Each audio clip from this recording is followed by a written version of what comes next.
النصاحة تبسابة كذكريكسا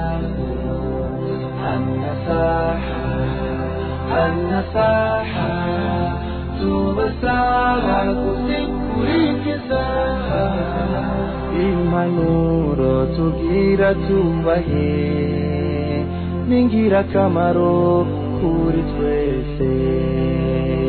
impanuro tugira tubahe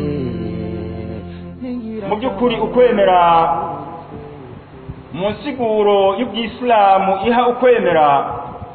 si jambo gusa umuntu avuga akabahejeje ariko kwemera mu Islamu kujanye n'itunganywa ry'ubuzima bwose bw'umuntu abaho kuri iyi si kuva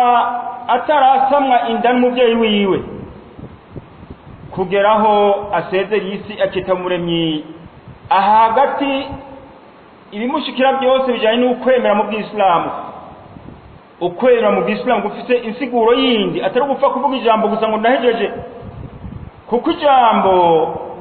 hari igihe riba iby'ukuri ukaryemanga ko warivuze n'igihe riba atari iby'ukuri iyo ushize mu ngiro ibihushanye na rya jambo wemanga imbere y'abantu nico gisima mu Islamu iyo umuntu avuze ati la ilaha illa Allah Muhammadur Rasulullah inyuma yahakurikira ibigeragezo by'Imana Allahu jalla jalaluhu mu buzima inyigisho ashira mu ngira kubahiriza inyifato yifata ari mu bandi canke yumvise ijambo ry'Imana riyazwe gutya Imana igaheza ikayungurura ikarobanura hagati y'abantu bemera by'ukuri bakemanga ibyo bavuze bakabishira mu ngiro n'abandi bavuga gusa ijambo n'ururimi mugabo mu mutima ritarimwo abo ni baba nafiki nico gituma rero mu Islamu iyo ageragejwe mu buzima bwa misi yose akihanganira izo ngorane iyo yifashe runtu nk'uko Imana n'intumwa yayo imusaba kuyifata iyo yigishwa amajambo y'Imana aho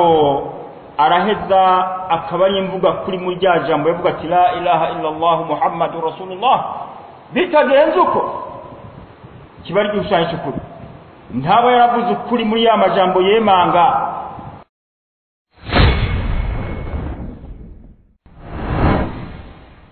ni naco bituma rero ngaho Imana ituyagira muri surati al-Ankabuti igisomwa citiriwe igitangurirwa aya igira kabiri Imana itubwira iti mbega burya abantu bibaza ko borekwa gusa gutyo ko bavuze bati la ilaha illa Allah Muhammadur Rasulullah gutyo bakari kuko bakibaza ko bamaze kwemera byaheze mu gihe batarageragezwa kugira ngo Imana ibone ko rya jambo bavuga barivuze bazi insiguro baryemanga barigendera mu buzima bwa misi yose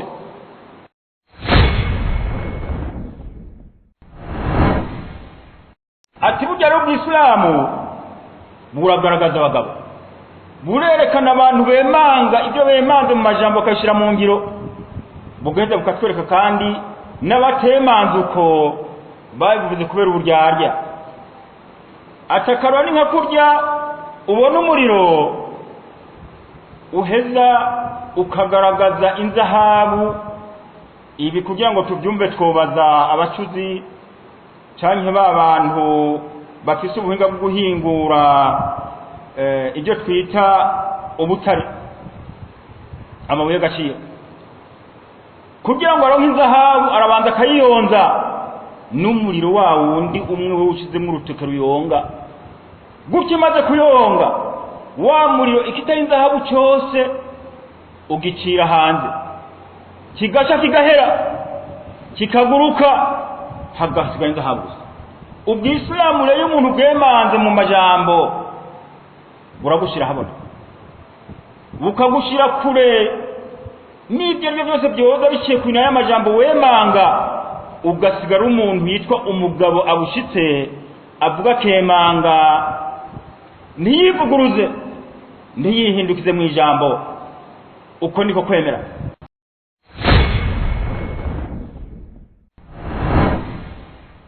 لذلك يقول سبحانه ولنبلونكم بشيء من الخوف والجوع ونقص من الأموال والأنفس والثمرات وبشر الصابرين الذين إذا أصابتهم مصيبة قالوا إنا لله وإنا إليه راجعون وقال أم حسبتم أن تدخلوا الجنة ولما يعلم الله الذين جاهدوا منكم. Nico gituma rusanga ko Imana abakurambere bacu mu kwemera ariyo twita ingenda nyine bakurikiye Imana yahejeje irerekana abagabo muri bo n'abato kwitwa abagabo bivanye n'uko bivuguruza aho kuko yariko bategura kugira ngo babe imboneza mu bandi, babe imvuga kuri mu bandi, babe abagabo bazokwemanga ijambo ry'Imana Allah no kurishikiriza abandi batarya umunwa, bativuguruza, batisubira ko kuko batamitwe. Imana Allah iratubwira muri Qur'ani muri surati al-Baqara aya y'ijana 55 kugera ku aya y'ijana 56. Imana itubwira iti walanabluwannakum bishay, ati mu byukuri tuzobagerageza bishay ku kantu gato. Ijambo shay'un mu cyarabu ni ikintu gito cyane, ni ikintu kigushikira akanya gato kigaca gihera. Imana rero mu kutugerageza itubwira ati nzobagerageza ku kantu gato mu bijanye no gutinya. Harya umuntu kudatekanirwa mu mutima nuko amatinya buri gihe, aho nikigeragezo ku Mana Allahu jalla jalla, nikigeragezo kutaronka amahoro ahuri. Ntiwishira ngo wizane icyo ukoze cyose wumva udatekaniwe, ati nzobagerageza mu kubashiramwa akantu gato k'ubwoba. Ibi ni uko hashitse kwemanga ukuri, haza akantu kakubwira kati ntubwo ukuri kuko ngaha urakabona, ni wavuga ukuri wa mushehewe yazaka nahora nguha sinzoguha. Ubwo bwoba hanyuma walju'i, nje ndabagerageza kandi n'akantu k'umwanya muto kukubasonzesha. Umuntu kumva inzara ukabura icyo guhembura, harya Imana imiko kwirageza. Naco bitubora mu Islam kugira ngo akwize za nkingi zitanu z'Islamu, harimo inkingi ijanye no kwisonzesha. Reka tubyite kwifunga, kuko icyo ubujijwe muri uwo mwanya suputaje gusa no kunywa, ubujijwe n'ibindi byose bijyanye n'ingeso mbi ziciye ku n'icyo Imana igombye kukugezako, aricyo twita taqwa Allah, gutinya Imana no kuyigamba.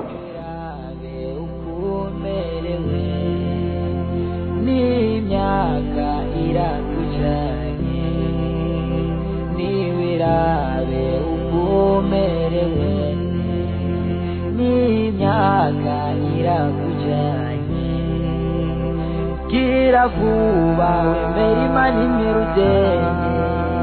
hataragera ko bitabira kure. Niwumve isoni kubamira ibigirwamana bitigera bivuga. Anasaha